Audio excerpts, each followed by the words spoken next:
How do you know when it's time to fix your relationship or walk away from one? Well, this morning, professional makeup artist Lyrica Chester, along with counseling psychologist at the Phoenix Counseling, Dr. Patrice Charles, join us on Zoom to discuss. Ladies, good morning, and how are you? Hi, good morning. Great, Good great. morning, I'm well. Yeah, great to have you ladies this morning. So it's a very sensitive topic, separation from relationships. And I want to start with you, Dr. Charles. How does one know when to separate from a relationship? When it becomes very toxic, when it becomes, when it's to the point where you're just absolutely unhappy, you're unable to find your way out of it. It's just constant, whether it's an abusive relationship, your needs aren't being met anymore. There isn't any communication. No one is willing to even to talk or to try and find a way out of it. And I guess at that point in time, maybe it's just time to go. When you look at possibly your children, they're not doing well because of the arguing that's taking place at home. One of the things that I always tell my clients, I have zero tolerance towards abusive relationships. So if it's a relationship that there's physical abuse and verbal and emotional abuse, it's really something that you need to consider if this is really what you want to be in. But I always say, when I ask my couples, do you want this to work? What's your end game? Do you want to be together? If they're both saying yes, then we find a way to work it out. But when you have one person saying, well, I'm not too sure, when the other person is saying, well, maybe yes, but I'm not sure either. If it's a case like that, then I say, well, we need to get to a place where you both want to be together. But if no one wants to be together, then why? Yeah, understood. Lyric, you have recently been in a position where you can talk more about this topic. What made you decide to get to the point that you were at? Without divulging too much, a lot has been happening, and because of that, over a period of time. So it's not that I'm married so that we can get divorced. I got married because I saw something in him that I wanted to have for the rest of my life. I want to have his children. I want to be with him and only him for the rest of my life. But when things kept on happening over and over, and how I was being manipulated psychologically over and over, when I had to question my own sanity to the point where I thought I was either bipolar or schizophrenic, that's when I knew. When I was no longer happy when it was my anniversary, that's when I knew. When I would, he would probably want to spend time in the living room, I'd rather be in the bed on my phone, that's when I knew. But because, you're a Christian, you can't marry for divorce because you'll be a heathen, a Jezebel, and a bad person. So you had divorce to stay. But in staying, there was a conflict. Because I'm a Christian, who am I a divorce ago? But when the Bible speaks about where the Spirit of God is, there is liberty, and I felt no liberty.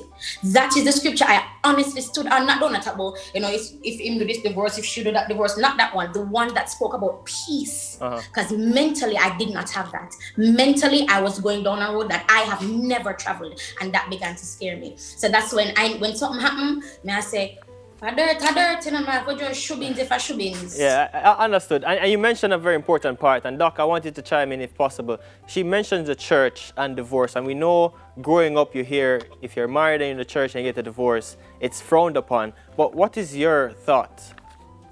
I have a very different view about marriage and church. And I think that when individuals get married, marriage should be something that represents the type of relationship that you have.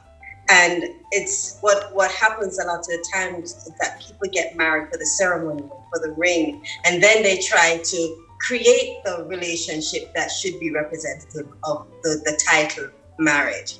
So it really should be done the other way around. And marriage should be based, that contract between you and your husband or husband and wife should be a contract that's written by you, not by society or by church. You're the one that's living with the other person. You know what you want within that relationship. So it really should be between you and your husband or wife. And if that contract is broken and you can't rewrite it or amend it and both be good with it, then you move on to a different stage. Yes, there is that spirituality, that religious factor that individuals actually remain, and when they do go to Christian counseling, I know women that are in physically abusive relationships where they're told that it's a sin to leave. Yeah. So they remain in the relationship and they're beaten and they're abused. And I don't see how that Christian way to remain in an abusive relationship so that you can be beaten.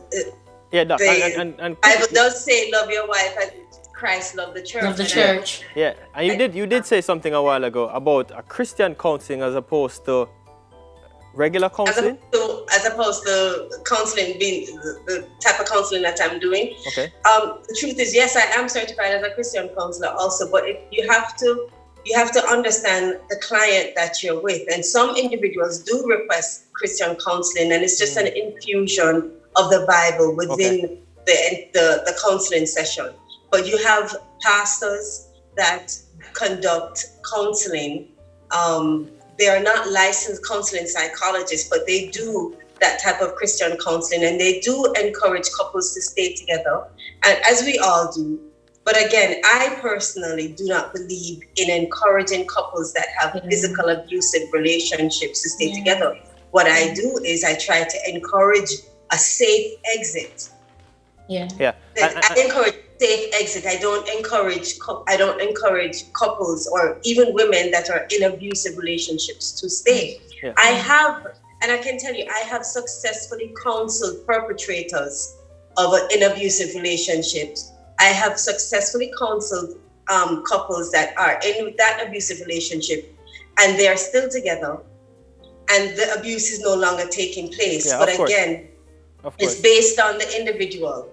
Yeah, and Lyric, Doc mentioned something earlier when she spoke about children in a mix of a relationship that is separated. Now, how is it for you, if you can share, the relationship between your boys and their dad?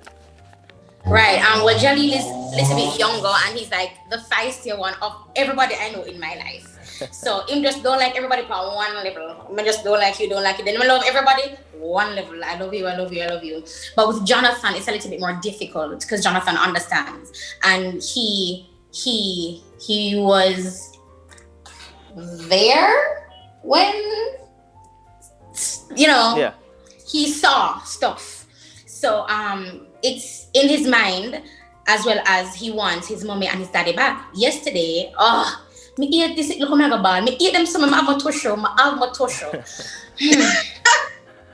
So, last night now, when I dropped him off, he stood at the door. Oh my God, he stood at the door and he did this and he said, Mommy, you and daddy can please get back together. And I was like, what? And then like Jeremy was right there. And I'm like, what? Why would you say it's Jonathan? No, I already had the discussion. Why is it no?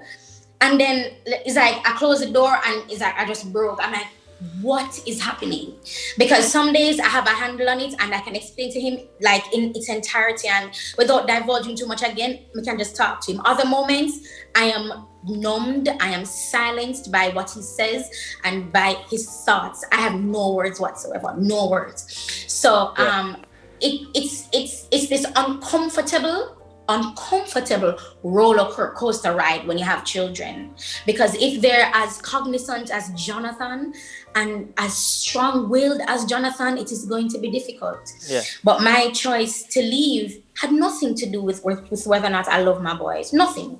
It had everything to do with me as a human being. Me who have and I've never struggled with self-esteem issues, but whatever I've known is a new burden to take on. So I have that to battle with as well.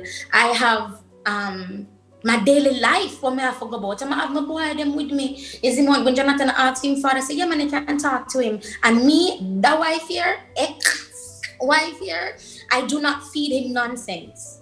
Even the truth, I weave it in a certain way. Or I can say, you can ask daddy. I'm never the one to badmouth him in front of Jonathan, for talk foolishness about him in front of Jonathan, because at the end of the day, I respect him as the father of my children. And as a husband and friend. Not and so we can spend all morning on this topic because it's something that needs to be spoken about.